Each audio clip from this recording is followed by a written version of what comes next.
मणिपुर रायजोनि हारियारि दाङाबाजि बे दाङाबाजिया जादों कुकी आरो मेथाइ हारिनि गेजेराव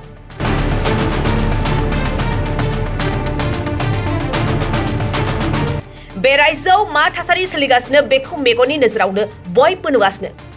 नंगौ बे हारियारि दाङाबाजिनि अरा दासिमबो सम सम जोंब्लावगासिनो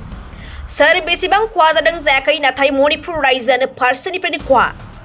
मानोना थांनाय 2 दाननि सिगांनिफ्रायनो मणिपुर रायजोआव कुकी आरो मेथाइ हारिनि गेजेराव न' बां सावग्लुंनाय आरो सुबुंजों सुबुं बुथारलायनाया सोलिबोदों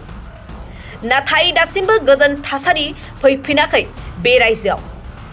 बेनि गेजेरावनो फरायसालिफोरखौ खुलिफिननो फोसावना होबाय गिबि मन्त्रि बीरेन सिंहआ सुलुंनि बादिब्ला मोननै हारिनि गेजेराव जानाय हारियारि दाङाबाजियाव गोबां सुबुंफ्रा न' बां सावजानानै गुबुन जायगायावसो आश्रय लानांदों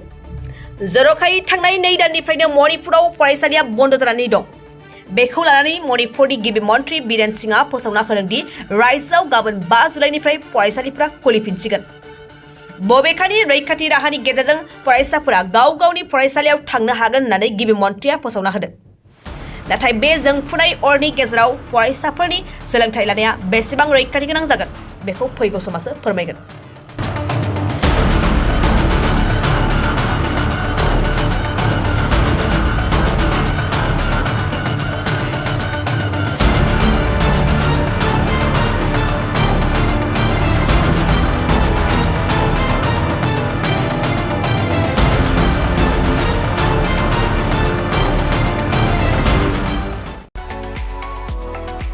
नैरोजा 23-24 सोलोंथाइ बोसोरनि थाखाय गोदान मुं थिसननाय लानानै फैदों Don Bosco' degree college साफागुरिया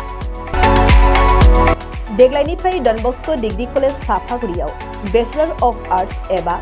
BA नि सेथि सेमिस्टारनि गोदानै मुं थिसननाया दायो सोलिगासिनो दं चिरां जिल्लानि साफागुरियाव थानाय डन बस्क' डिग्री कलेजआ देग्लायनिफ्राय BA थाखोनि सेथि सेमिस्टारनि थाखाय गोदानै एडमिशन लानायजों लोगोसे बड', इक'नमिक्स, इंलिश, एडुकेशन, हिस्टरी आरो पलिटिकल साइन्स आयदानि थाखाय BA अनार्सनिबो खाबु दं गोग्गो सोलोंथाइनि थासारिजों लोगोसेयैनो डन बस्क' डिग्री कलेज साफागुरियाव आलादायै हौवा हिन्जावनि थाखाय हस्टेलनि खाबुबो दं जुदि फरायसाफोरा डन बस्क' डिग्री कलेज साफागुरियाव BA सेथि सेमिस्टारनि थाखाय गोदानै एडमिशन लानायनि सायाव आबुं बाथ्राखौ मिन्थिनोब्ला नैबे मबाइल नम्बर 9365519559 आव थोंजों सुला लानो हागोन